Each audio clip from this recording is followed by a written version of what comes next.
మలయాళ సినిమాలకు తెలుగులో మంచి క్రేజ్ ఉంది. రీసెంట్ డేస్లో చాలా మలయాళ సినిమాలు విడుదలై తెలుగు ప్రేక్షకులను ఆకట్టుకున్నాయి. అందులో ప్రేమలు మూవీ ఒకటి. మలయాళంలో క్రిష్ ఏడి దర్శకత్వంలో నస్లేన్ హీరోగా, మమితా బైజు హీరోయిన్గా నటించిన ఈ చిత్రం గత ఏడాది ఫిబ్రవరిలో తెలుగులో విడుదలై సూపర్ హిట్గా నిలిచింది. ఇప్పుడు ప్రేమలు సినిమాకు సీక్వెల్ తెరకెక్కిస్తున్నారని మాలీవుడ్లో వార్తలు చక్కర్లు కొడుతున్నాయి. తాజాగా ప్రేమలు సినిమాకు సీక్వెల్పై క్లారిటీ వచ్చింది.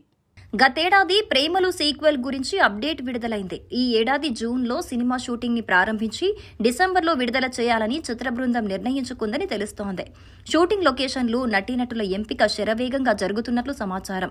కొత్త పాత్రలతో పాటు మరిన్ని భావోద్వేగాలు, ఎమోషనల్ మూమెంట్స్ ఈ మూవీలో ఉంటాయని చిత్ర బృందం నుండి సమాచారం. దీంతో ప్రేమలు 2 చిత్రంపై ఉన్న అంచనాలు మరింత పెరిగిపోయాయి.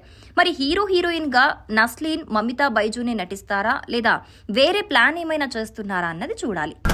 ఎందుకంటే నా మనసు అక్కడే వదిలేసి వచ్చా కాబట్టి. ఈ ఫ్రెండ్ జోన్ అనేది కుమారి ఆంటీ లాంటిదిరా.